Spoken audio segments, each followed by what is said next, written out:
serie de parábolas de nuestro Señor Jesús.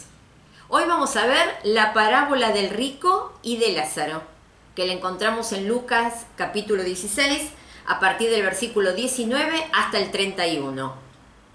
Por supuesto, siempre hemos dicho que las parábolas eran historias que enseñaban por comparación. Justamente la palabra parábola quiere decir poner una cosa al lado de otra, para que a partir de algo conocido podamos entender cosas que hasta este momento desconocíamos. Y justamente esta parábola es una parábola que se basa prácticamente en un 100% en los contrastes. Y vamos a empezar analizándolos. El primer protagonista de esta historia es el rico. No sabemos su nombre, pero lo que sí sabemos es que era una persona muy, pero muy rica. Dice la historia que se vestía de púrpura y las prendas que eran de ese color eran así porque se teñían con un tinte que salía de unos moluscos que eran muy cotizados porque eran muy difíciles de conseguir. Por ejemplo, Lidia, el personaje de la Biblia, se dedicaba a comerciar esas telas de púrpura. También dice que hacía banquete todos los días y que también lucía trajes de lino fino. Ese lino era en general traído de Egipto y también era muy, pero muy caro. Por lo cual podemos ver que esta persona no era nada más que rico, era una persona realmente de mucho prestigio y de mucho poder económico. Pero tenía siempre en la puerta de su casa, tendido en la puerta de su casa, a un pobre. Más que pobre, era un mendigo, era una persona, se usa una palabra en el original que está delatando de que era una persona que realmente prácticamente no tenía nada más que capaz que lo que tenía puesto. Aparentemente estaba paralítico porque estaba tirado en su puerta. Evidentemente se habrá puesto ahí para ver si una persona tan opulenta y tan rica le podía ayudar de alguna manera. Pero la cuestión es que Lázaro era muy pobre, era enfermo, dice la Biblia que tenía llagas y que esperaba las migajas que caían de la mesa de los ricos para comer algo. En ese momento se usaba, cuando se comía, muchas veces se comía usando las manos, entonces se dejaban como trozos de pan duro en la mesa para que frotándolos se limpiaran las manos y esas migas caían en el suelo y bueno, él esperaba aunque sea alimentarse con eso. Y aún la situación de él era tan terrible que dice que aún los perros iban y le lamían las llagas. Tenemos que ubicarnos en ese momento. Cuando hablamos de perros no estamos hablando de mascotas como hoy los conocemos. Estamos hablando de jaurías realmente muertas de hambre que andaban juntas buscando qué comer. Y era realmente un fastidio, un problema y un peligro para la gente de ese momento. Y ahí estaba Lázaro, tratando de lidiar con esos perros que se acercaban hasta él, buscando prácticamente carroña. La verdad que la situación de Lázaro era desesperante. Pero bueno, sigue la historia y así como en la vida hubo contrastes, después de su muerte también los hubo. Y los contrastes no solamente se dieron en la vida, sino también a partir de la muerte. Porque dice la Biblia que Lázaro, el pobre, murió. Y que también murió el rico. Pero ¿cuál fue la diferencia? Todo parece que se invirtió. Porque el rico, que bueno, disfrutaba de los placeres de su riqueza, dice que al morir fue enterrado y fue llevado al Hades, que es el lugar, es la denominación para el lugar a donde van los condenados. En cambio, a Lázaro, los ángeles lo vinieron a buscar para llevarlos al seno de Abraham, que no es ni más ni menos que otra cosa que el lugar donde los justos van a estar. Por supuesto, cerca de Abraham, que es el papá del pueblo de Dios, por decir así. A esta altura de la historia, tendríamos que imaginarnos la boca abierta de los fariseos. ¿Por qué? Porque ellos consideraban que la enfermedad y la pobreza era una maldición de Dios. Por lo tanto, escuchar que en la historia el rico y poderoso se iba al infierno y que el mendigo y enfermo Lázaro se iba al cielo era como ya demasiado. Ellos pensaban que con el solo hecho de participar del pueblo de Dios, o sea, por ser judío y aparte, sobre todo, ser rico, y estar bien de salud, eso era una prueba fundamental de que había aprobación de Dios. Por eso a Lázaro, si bien era judío, su pobreza, su mendicidad, su situación, su enfermedad, era ya proclive para que quedara excluido. Pero en esta historia no, fue todo lo contrario. Pero la historia sigue. Y este hombre se encuentra en el medio del tormento, el rico. Entonces lo primero que hace es pedir misericordia. Dice en el versículo 24, el hombre gritó: Padre Abraham, ten piedad, ten misericordia. Podemos decir hasta ese momento que fue un buen pedido, porque él no pidió por su inocencia, tampoco clamó diciendo qué terrible que es este castigo, es demasiado, me parece que ya está pasado, no puede ser. No, él pidió misericordia, o sea que él reconoció que él había estado mal en su forma poco compasiva e indiferente adelante de Lázaro, y bueno, vaya a saber cuántas cosas habrán pasado en su vida más allá de esta historia. Pero ¿cuál fue el problema? Él pidió misericordia, pero llegó tarde. El pedido de misericordia tenía que haber sido antes. Hay otro error que comete el rico. Le pide misericordia al padre Abraham, no a Dios, que es el único que podría otorgársela. Aparentemente seguía como en vida, ¿no? Ignorando a Dios o no teniéndolo en cuenta.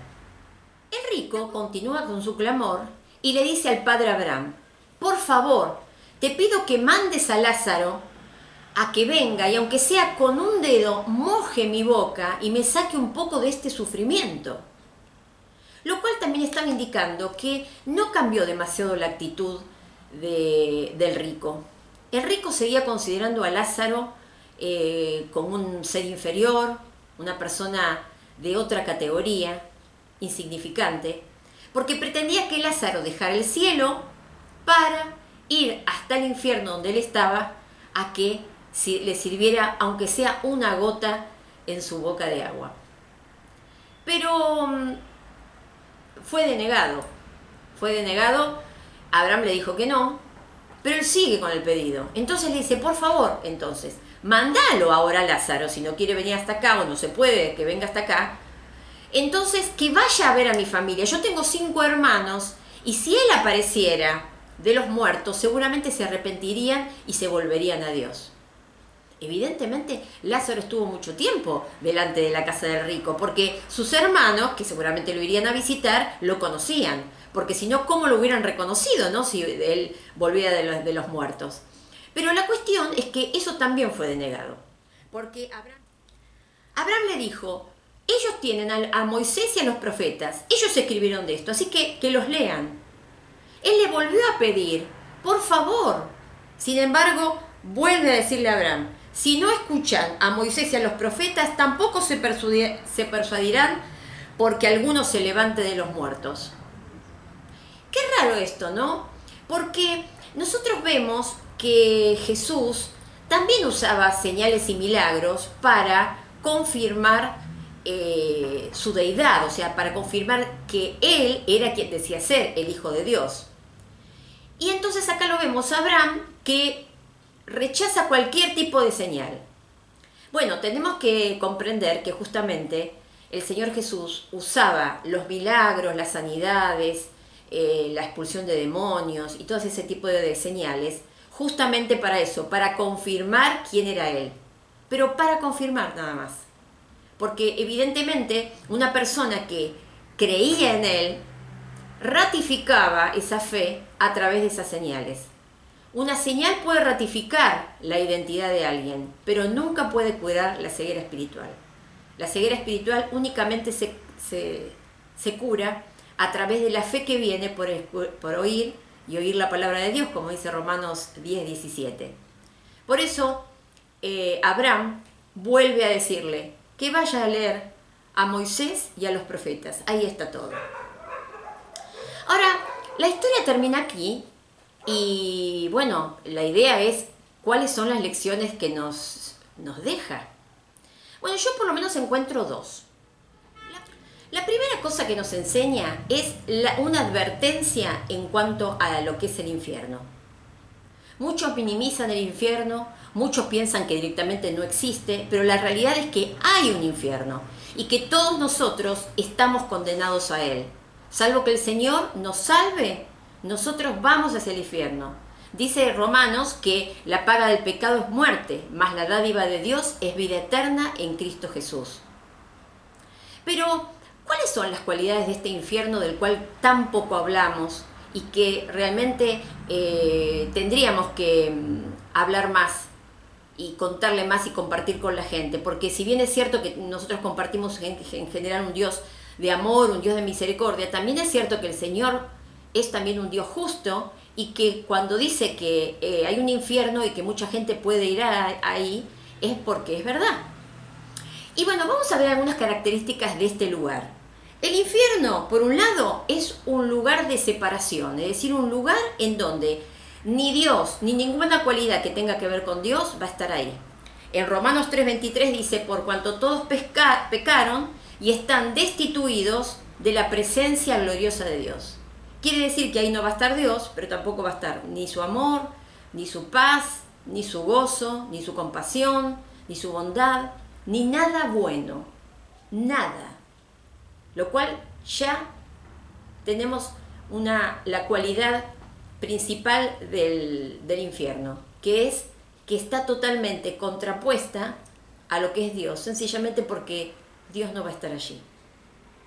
Otra de las características, según Marcos capítulo 9, versículo 48, dice que ahí los gusanos no mueren y el fuego no se apaga.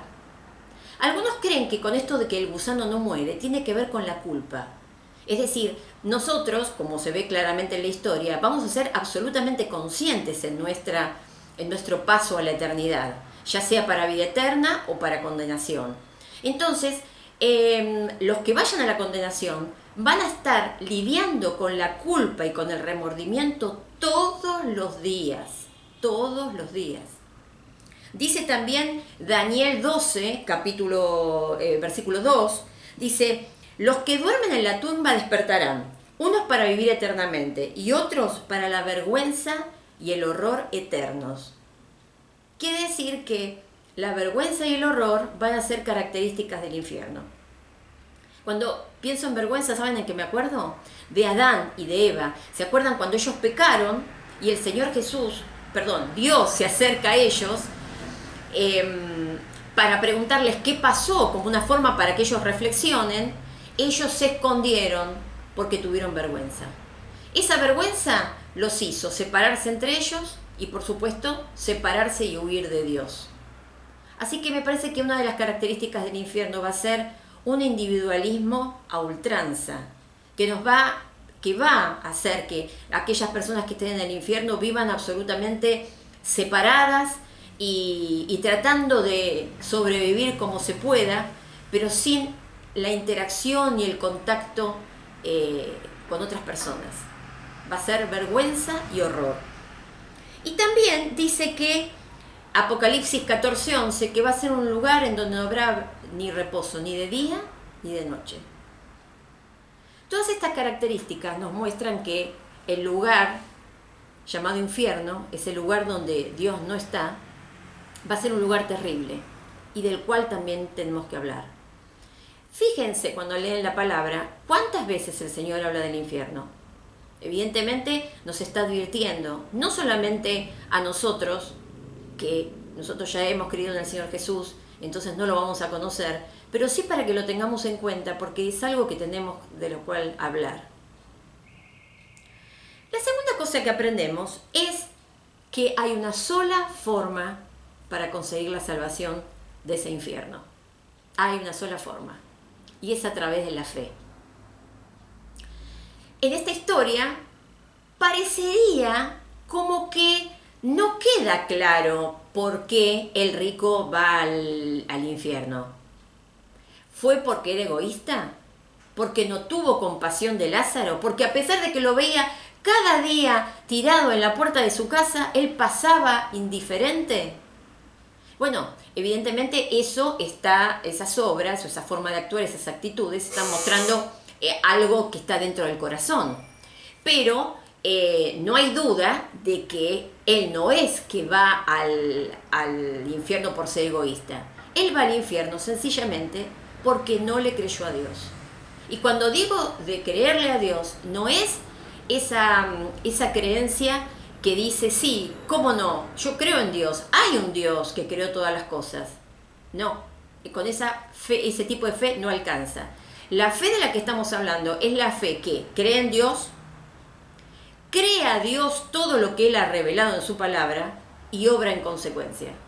Es decir, lo obedece, trata de conocerlo cada día más para encaminar su vida según los lineamientos que el Señor pone, para alinear nuestra vida, nuestra forma de pensar, nuestra forma de actuar, de acuerdo a lo que Él está esperando de nosotros. Esa es la fe salvadora. Ahora, relacionado con esto, está la pregunta que muchos me hacen con respecto a cómo se salvaba la gente antes de que el Señor Jesús viniera. Porque cuando esta historia fue contada, el Señor Jesús todavía vivía, de manera que todavía no había muerto por los pecados de la humanidad. Entonces, la gente, por ejemplo, del Antiguo Testamento, la gente que vivió tal vez muchos años antes de que Jesús viniera al mundo, ¿cómo se salvaba? Bueno, la respuesta es que la gente siempre se salvó de la misma manera. Siempre se salva de la misma manera y siempre se salvará de la misma manera, depositando la fe en el Señor Jesús y en su sacrificio vicario, es decir, sustituto en la cruz. Pero uno podría preguntarse, ¿y cómo iba a saber, por ejemplo, este rico que iba a venir un Jesús y que él iba a morir por nuestros pecados, etcétera, etcétera? ¿Cómo podía darse cuenta de esto? Capaz los que vivieron en el Antiguo Testamento. Bueno, hay varias cosas que ellos sabían. Por ejemplo, ellos sabían que Dios era un Dios justo y que Él exigía arrepentimiento. No hay duda que este señor la tenía clara, este hombre rico. ¿Por qué? Porque él cuando le pide, por favor, que Lázaro vaya a presentarse a mis hermanos, le dice, para que ellos se arrepientan y se vuelvan a Dios. O sea que el concepto de arrepentimiento lo tenía. Es más, él, acuérdense que una de las cosas que le pide al padre Abraham es misericordia. ¿Y misericordia qué está hablando? De algo que no merezco pero que necesito. Por lo tanto, ahí está el arrepentimiento. También ellos sabían de que Dios era un Dios perdonador. Es interesante ver que en Éxodo, capítulo 34, versículos 6 y 7, Moisés se encuentra con Dios y Dios se autodefine, o sea, se identifica él mismo.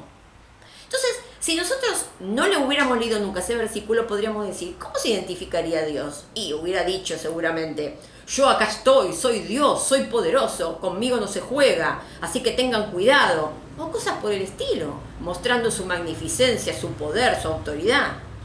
Sin embargo, cuando Él se manifiesta a sí mismo delante de Moisés, dice, yo soy el Señor tierno y compasivo, paciente y grande en amor y en verdad. Por 1000 generaciones me mantengo fiel en su amor y perdono la maldad, la rebeldía y el pecado, pero no dejo sin castigo al culpable. Dios se está mostrando como un Dios que perdona. Por lo tanto, el rico tendría que saber que si bien hay un Dios justo que exige arrepentimiento, también sabe que ese arrepentimiento es ante un Dios que está deseoso de perdonar. No es un Dios que desaprueba o rechaza nuestro pedido de misericordia, todo lo contrario, Él acepta y va a buscar al pecador arrepentido. Otra cosa que el rico también debía saber, como todos los que vivieron en la época del Antiguo Testamento, es que la salvación es por fe. Ya en Génesis capítulo 15, versículo 6, dice que Abraham creyó y por eso el Señor lo aceptó como justo. En esa época Abraham ni siquiera tenía un pueblo de Dios porque no había nadie, él fue el primero de ese pueblo. Por otro lado, no había sido dada tampoco la ley. Por lo tanto, tampoco podía salvarse por el cumplimiento de los mandamientos, que ya sabemos que es absolutamente inútil porque nadie los puede hacer. Entonces, queda claro que Abraham se salvó, es decir, fue declarado justo gracias a su fe. Y más adelante los profetas dijeron también que el justo por su fe va a vivir. O sea que él sabía que por fe Dios lo podía declarar justo. Otra cosa que también tenía que saber es que ese perdón y esa justicia, justamente era justicia no porque se dijera, bueno, acá no pasó nada, dejamos las cosas como están, sino que Dios exigía que esa justicia se hiciera, se manifestara, y por lo tanto esa justicia se iba a manifestar en alguien que pagara, en un sustituto. ¿Y eso cómo podía enterarse el rico y toda la gente del Antiguo Testamento? A través de los cientos y miles de sacrificios que cada año entregaban al Señor Jesús a través de un cordero. ¿Ellos qué hacían? Mataban un cordero. Ese cordero era el cordero expiatorio, es decir, el que simbólicamente cargaba con los pecados. Entonces, él cargaba con esos pecados, moría, y ellos quedaban libres de su pecado por un año, hasta el próximo sacrificio. Eso por supuesto era simbólico, pero lo que quería hacer, y más sobre todo si pensamos en la cantidad de repeticiones que tuvo ese concepto, era que ellos entendieran que ellos solos no se podían salvar y que por lo tanto necesitaban un sustituto.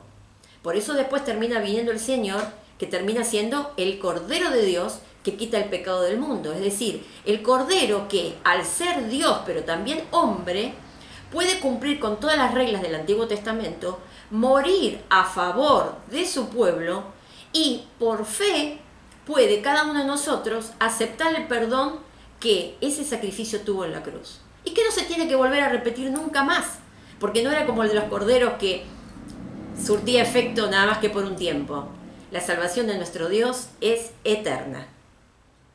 Y otra cosa que también el Señor, este señor rico tenía que saber, igual que todos los que vivieron en la época del Antiguo Testamento, es que un enviado de Dios iba a venir a este mundo a hacer justicia.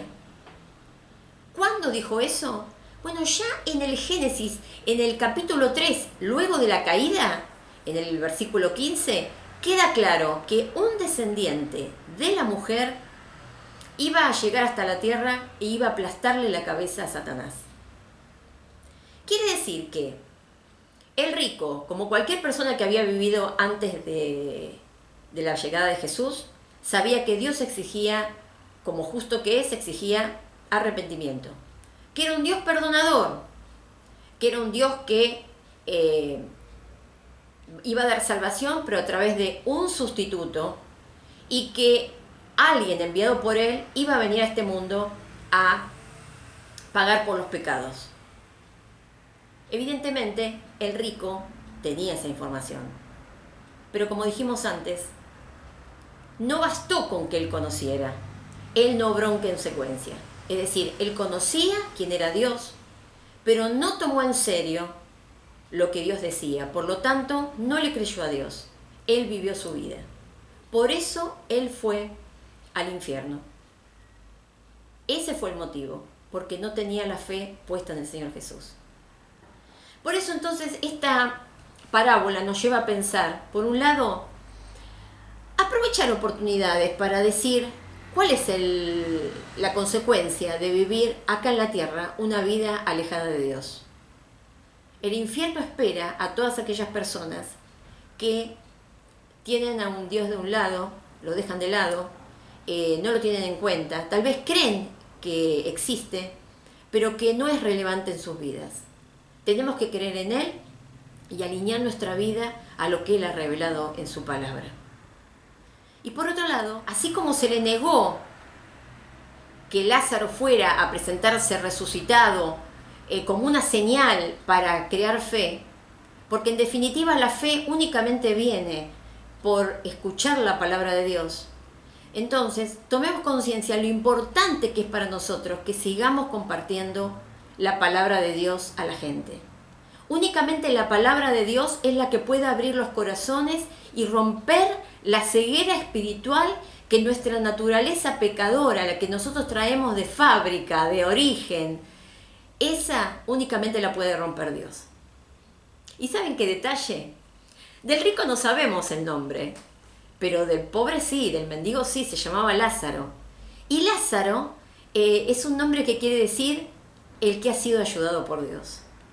Y seguramente cuando el Señor Jesús eligió este nombre para este hombre de la historia, no creo que lo haya dejado al azar. Creo que le puso ese nombre porque evidentemente únicamente podemos obtener la salvación porque Dios nos ha ayudado a hacerlo. Únicamente Él puede abrir a través de su palabra los ojos de nuestro entendimiento para que lo podamos ver, lo podamos admirar y nos demos cuenta qué lejos estamos de sus estándares, qué lejos está nuestra vida de ser lo que el Señor quiere para nosotros. Y entonces ahí es cuando se produce el arrepentimiento y cuando ya no vamos a necesitar ningún milagro, ya con conocerlo a Él nos va a bastar. Por eso, advertir sobre la existencia del infierno y promover todo lo más que sea posible la palabra del Señor a la gente es lo que creo que esta parábola nos está enseñando. Porque el infierno es verdadero y la falta de fe nos puede llevar a él. Gloria a Dios, porque todos los que hemos confiado en el Señor Jesús no vamos a pasar por allí. Así que muchas gracias, que Dios te bendiga y nos vemos en la próxima.